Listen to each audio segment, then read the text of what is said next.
대신 많이 오르구나. 네, 많이 안 너 진짜 많이 오르. 저희는 200만 원짜리 있어요. 돈을 다 내버릴 테니까.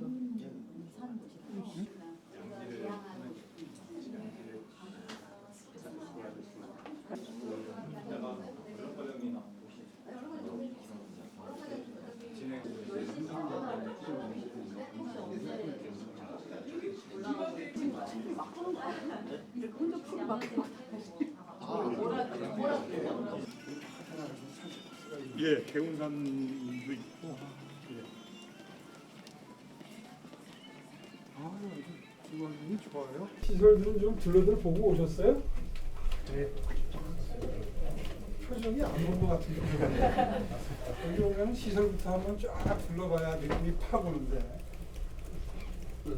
65세 이상 고령 인구가 193만 명으로 지난해 이미 초고령 사회로 진입을 했습니다. 나이가 들수록 식사 청소와 같은 생활 지원 서비스 그리고 건강 관리 기능이 결합된 로 이용할 수 있도록 주거와 여가 생활 서비스가 결합된 시니어 주택 공급 확대가 필요하다고 하겠습니다. 까지 확대 공급하도록 하겠습니다. 추진 방향은 공공 지원과 민간 참여 기반의 공급 모델을 확산해 나가고, 다음은 노인복지주택입니다. 노인복지주택은 안전설비를 갖춘 주거 공간에 의료 서비스, 식사입니다. 그래서 무주택자는 물론 유주택자까지 폭넓게 이용하실 수 있습니다. 인센티브를 통해서 교통이 편리한 부지의 공급을 늘려가도록 하겠습니다. 여기서 할까요? 네.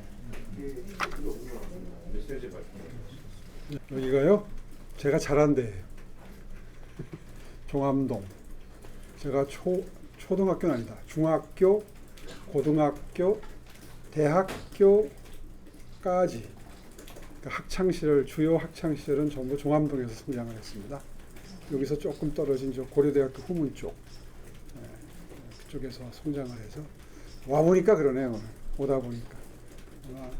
여기가 이제 가장 오늘 발표하는 내용과 부합하는 그런 어르신들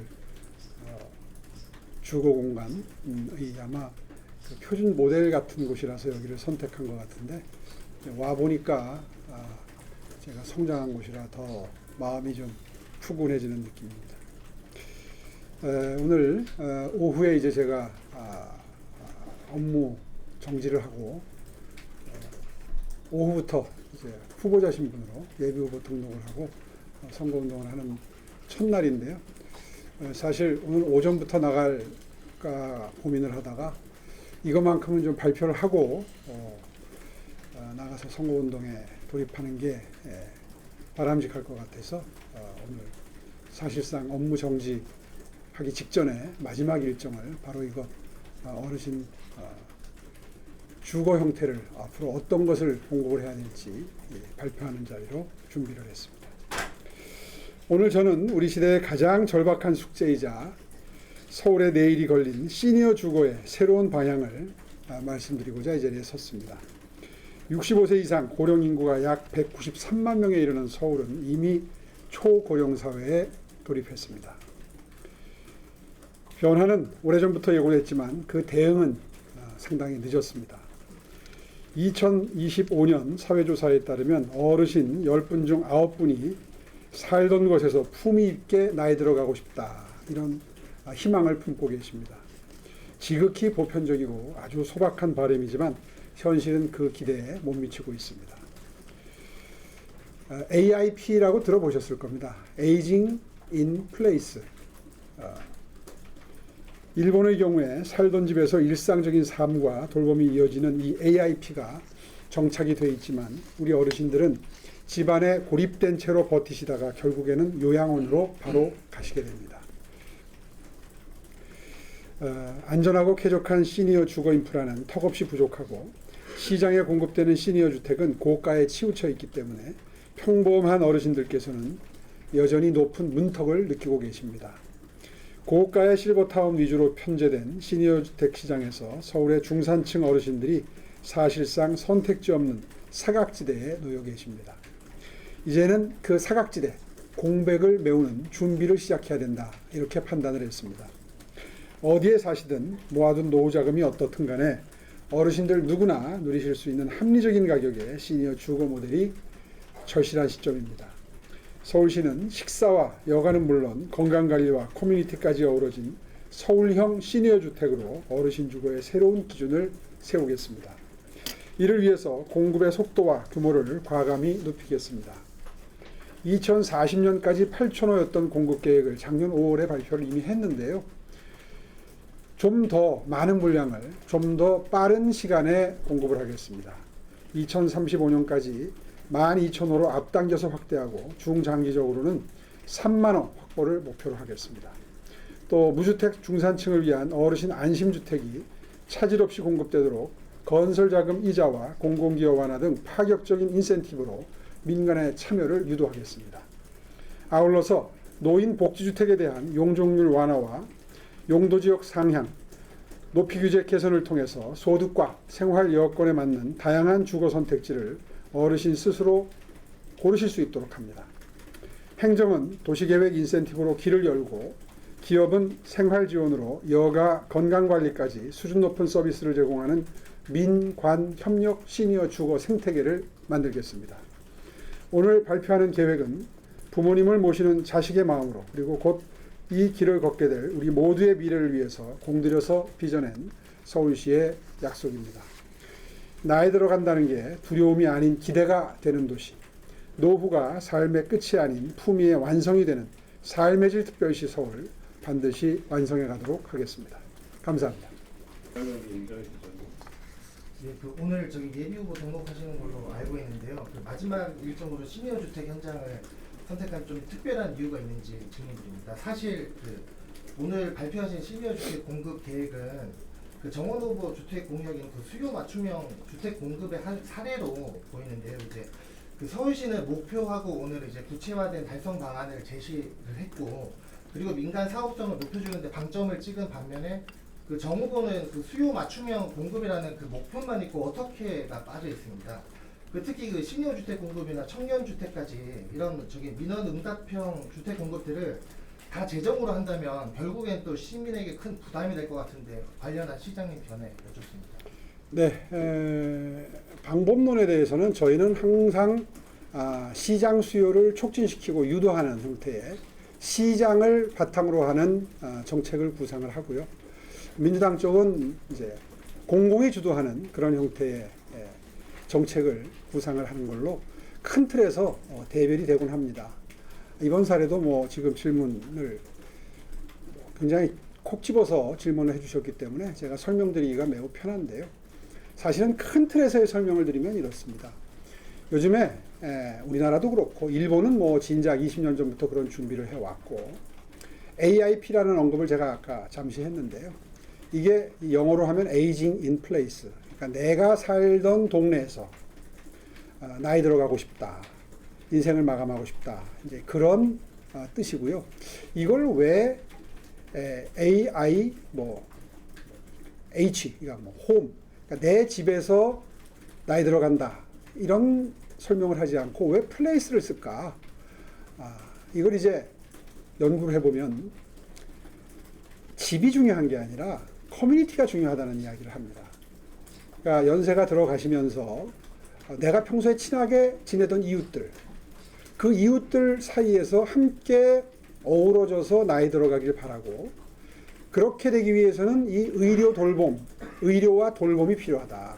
연세 드시면서 병원 갈 일이 좀 더 자주 있는데 병원이 아무리 좋은 대형 병원이 많다고 해도 병원에서 널리 떨어져 있는 동네 같은 경우에는 병원에 왔다 갔다 하다가 시간 다 보내고 매우 불편하다. 그래서 재가 의료 서비스, 찾아가는 돌봄 서비스 이런 것들이 매우 이 에이징 인 플레이스에서는 굉장히 중요한 핵심 컨셉이고요. 이것과 거의 동등하게 중요한 게 여가 생활, 다시 말해서 이웃과의 소통을 하는 과정에서 자연스럽게 심리적 안정감, 정신적인 위로 이런 것들을 받을 수 있다는 뜻이거든요. 그렇게 해서 연세 들어가시면서 자연스럽게 식사 해결하거나 여가 문제를 해결하는 건 물론이고 커뮤니티 내에서 이걸 해결하는 게 굉장히 중요하다. 이게 AIP의 핵심 개념입니다. 사실 오늘 이 자리에 이 노블리스 카운티인가요? 여기 이름이 노블리스 카운티, 네? 노블리스 타워. 죄송합니다. 노블리스 타워는 사실 AIP에 정확히 들어맞는 개념은 아닙니다. AIP는 내가 원래 살던 주거에서 자연스럽게 연세 들어가는 것을 뜻하는 거죠. 그런데 대안으로 이제 뭐 배우자가 조금 먼저 요양병원에 들어가실 수밖에 없는 현실이 닥쳤다든가 아니면 배우자를 일찍 한 분을 보내셨다든가 이런 경우에 이제 혼자 이 식사 문제를 해결한다든가 돌봄 서비스를 받는다든가 각종 이 연세 드시면서 불편해지는 상황들이 있기 때문에 그럴 때 이제 이용할 수 있는 가치가 더욱 높은 게 바로 오늘 이 자리 소개해드리는 노인 복지주택이나 노인 안심주택과 같은 형태가 되겠습니다. 그 차선책으로 이용할 수 있는 바로 이런 형태의 시니어 하우징, 어르신들 위한 주거에 대한 정책을 작년 5월 달에 일단 발표를 했고요. 이제 그때 민관 협력을 통해서 어떻게 빨리 그런 주거 형태가 공급될 수 있도록 할 것이냐를 발표한 바가 있는데 지금 초고령 사회로 진입한 현재 좀 더 많은 물량을 좀 더 빠른 속도로 좀 더 합리적인 가격으로 이용하실 수 있도록 하는 게 정말 절실해졌다 하는 관점에서 오늘 물량을 대폭 확대하는 점핑업, 다시 말해서 이미 마련된 토대 위에서 어떻게 좀 더 완성도 높은 그런 시니어 주택을 공급할 것이냐에 대한 방법론을 오늘 말씀드리고 있는 겁니다.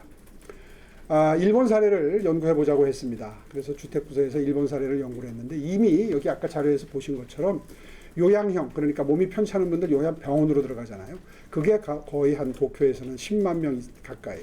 그 다음에 건강한 분들, 그러니까 신체 활동도 하실 수 있고 식사 준비도 하실 수 있는 분들 기준으로 한 10만 명 가까이 해서 한 20만 호 정도가 이미 일본은 공급이 되어 있습니다. 물론 초고령 사회 진입 속도가 우리보다 훨씬 더 뭐 한 20년 가까이 전에 도래했기 때문에 우리보다 빠른 준비가 가능했고요. 그 일본 사례를 도쿄의 사례를 벤치마킹해서 우리가 오늘 발표하는 이 3만 호 정도의 물량을 빠른 시일 내에 달성할 수 있겠다, 해야 되겠다 하는 발표를 드리는 겁니다. 아마 목표는 3만 호로 설정을 했지만 더 가열차게 노력을 해서 임기 중에 한 15,000호 이상 확보할 수 있으면 좋겠고요. 다음 임기 중에. 그 다음에 또 뭐 한 2035년까지 한 10만 호 정도 하면 더 좋겠죠. 근데 현실적인 물량을 오늘 목표로 제시를 하는 자리입니다. 어쨌거나 서울의 주거 공급에 대한 목표를 2031년까지 재개발, 재건축, 정비사업을 통해서 31만 호를 공급하겠다. 그 중에서 8만 7천 호를 순증 물량으로 확보하겠다는 게 큰 틀에서의 서울시의 목표라면 꼭 그런 형태만 있는 건 아니죠. 민간에서 공급하는 형태도 있고 뭐 여러 가지 형태의 공급책이 있는데 그거에 더해서 지난번에 13만 호를 청년주택 포함해서 여러 가지 형태의 또 공급, 공공 물량도 포함을 해서 말씀드린 바가 있습니다. 오늘 말씀드리는 이 어르신 주거 형태 중에서 노인 복지주택과 안심주택이 이제 그 마지막 퍼즐이라고 보시면 되겠습니다. 물론 집에서 사시는 집에서 연세 들어가실 수 있도록 집수리 지원을 하는 것도 오늘 내용에 포함이 되어 있습니다.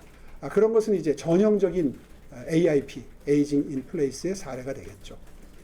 그렇게 해서 오늘 이제 주거 공급에 대한 마지막 남아있던 부분, 마지막 퍼즐을 설명드리는 것을 주택 공급의 이제 완결편이라고 그럴까요? 그렇게 삼아서 오늘 말씀을 드리게 됐습니다.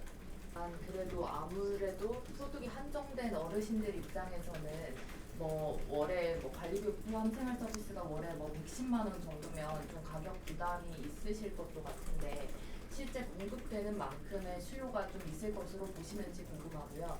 또 관련해서 서울시에서 뭐 비용을 추가적으로 좀 절감할 수 있는 방안도 좀 검토를 하고 있는지도 여쭙습니다. 첫 번째 질문은 수요가 있을 것이냐 하는 건데 지금 방금 전에 설명 중에 숫자가 다 나왔습니다만은 수요 예측은 결국 우리와 이 뭐 주거 환경이나 어떤 관습적인 가족관이나 이런 것들이 유사한 일본의 사례를 벤치마킹해서 그 수요를 가늠해 볼 수밖에 없는데요.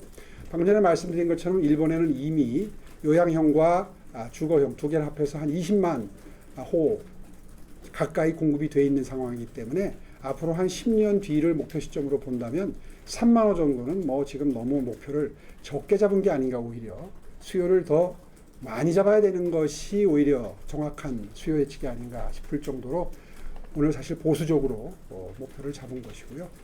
그 다음에 이제 이 합리적인 가격이 되면 좋겠는데, 지금 설정된 이런 가격도 감당하기가 어려운 어르신들이 꽤 계시는데, 이게 과연 합리적인 가격이냐, 이제 이런 의문이시잖아요. 뭐 사실 시장 경제 질서를 완전히 무시하고 무작정 많은 뭐 할인이나 저가 공급을 약속드리는 것은 그건 현실을 도외시한 그런 계획이라고 생각합니다. 오늘 보신 것처럼 서울시가 갖고 있는 부지를 내놓을 수도 있는 것이고, 그러나 그건 한계가 있잖아요. 많지 않습니다. 지금 보시는 그대로 3군데밖에 없어요. 그러니까 계속해서 그런 그 사이트를 개발을 해 나가겠지만, 그게 안 되면 부지를 구입하는데 일정 부분 융자를 해드린다든가, 우리가 지금 주택진흥기금 마련하는 것도 그런 용도로 쓰일 거고요. 그리고 이제 은행에서 융자를 받아서 건축비를 충당하게 되는데, 뭐 그럴 때 우리도 그 이자 지원 정도는 일부를 해드릴 수 있고, 다만 그렇게 공공에서 부지를 댄다든가 여러 가지 뭐 용적률 인센티브를 드린다든가 높이 제한을 푼다든가 혹은 직접적으로 금융을 마련하는데 도움을 준다면 그에 상응하는 합리적인 가격으로 내려와야 되겠죠. 그게 이제 도움을 드리는 정도에 따라서 그 낮추어지는 가격 수준이 정해질 거기 때문에 일률적으로 말씀드리기는 어렵겠으나, 공공에서 드리는 큰 틀에서의 2가지 혜택, 다시 말해서 첫째 금융 혜택, 둘째는 행정적인 인센티브, 그러니까 용적률이나 높이 제한 해제 같은 이런 것들을 통해서 어포더블한 가격으로, 합리적인 가격으로 낮출 수 있겠다 하는 사업 설계를 오늘 해가지고 설명을 드리는 겁니다.